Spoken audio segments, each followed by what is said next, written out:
somebody who is a landowner, it doesn't matter whether you have a house block or 1,000 acres, because as my good mentor said when I asked him the question, what about the urban blocks? He said, we've got to understand every plant counts.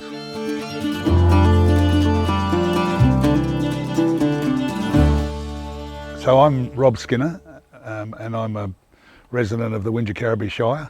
I've been here for the last 20 years or so. And for the last 15 years I've been involved in landscape regeneration.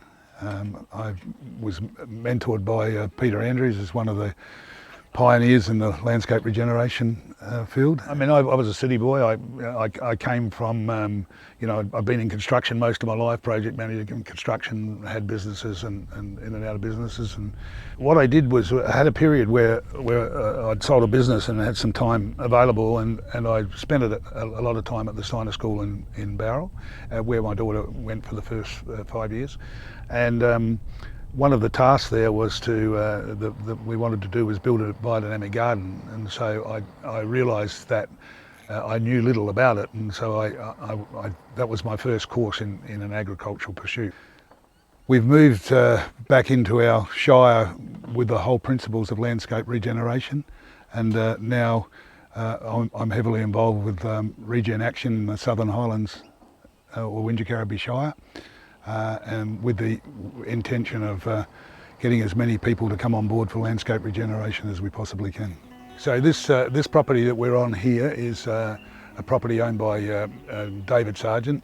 He runs a business, Sargent Pastoral, and this is a 400-acre property, or a little bit bigger than 420 acres, and it's on the edge of the Wingecarribee Shire. So the back boundary here is on the boundary between Goulburn, Mulwaree and Wingecarribee.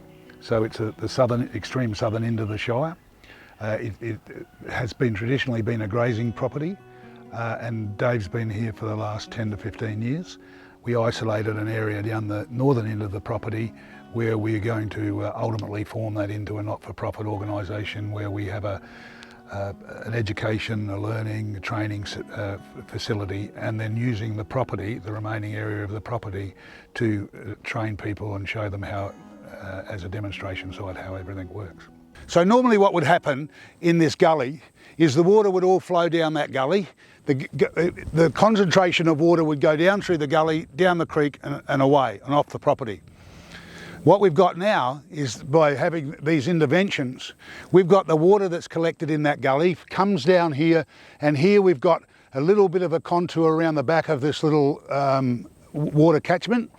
And the idea of that is that takes the energy out of the water, because the one thing we want to do is take the velocity out of the water. And because it's that velocity that causes damage, causes erosion, causes topsoil to disappear. You know, so that one of the key issues that we do to overcome that is what we call slow the flow. So what we do is we say every drop of rain should be stored as close to where it falls on any given property. And we know that we can store abundant amount of water under the soil. That's how this landscape worked. It's way more efficient, it's way more effective, and for a myriad of reasons. The second one is plants, and we need to understand that all plants have a significant part to play. Even the pioneer plants like the thistles and the things that we don't like, they're all there for a reason, and nature has them for a reason. Now we've got to find a way to cooperate and collaborate with nature, not come in and think we're going to have a billiard table lawn in everything that we do and that sort of concept. So it's working with the understanding how the plants work. The plants give us great signals about what's happening in our environment. So when that soil's balanced, when it's hydrated, when we've got a fertile environment, then everything doesn't need, we don't have those pests and diseases. Then we've got everything that eats that produce in a situation where they're healthy, because what they're eating is healthy, and the whole biome and the biological system and the nutrition and everything else all fits into place.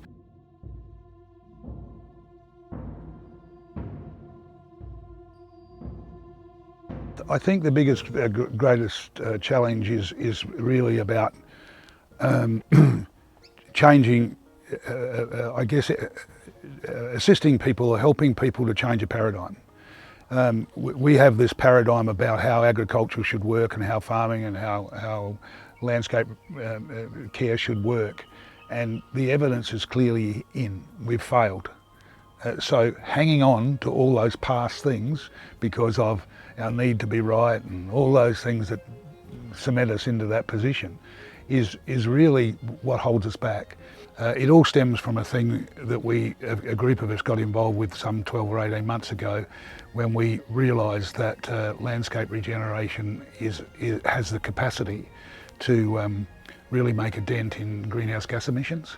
And so we set a target that within the Wingecarribee Shire, if we could get 50% of the landowners to capture 1% of carbon in the soil, we could, theoretically, we can capture all of the greenhouse gas emissions for our Shire. If we don't do something now, we're probably going to have a problem, a serious problem, and that'll be food security and water security and the likes. And so now we have certainly in the Western world, we have a serious problem with the quality of food, because it's all factory type food now and industrial type food. And so we know the nutrition's not there. We know that it's the precursor for all of the failed immune systems, and that's as evidence in humans as it is in the animals. And we know, for instance, in nature that with grazing animals that we've got all these problems, and everything needs to be vaccinated and supported chemically, because the natural process is failing us. So from the very essence of water to human life and existence in a healthy way is all interconnected. And if we don't join those dots and work together, we'll be at our peril.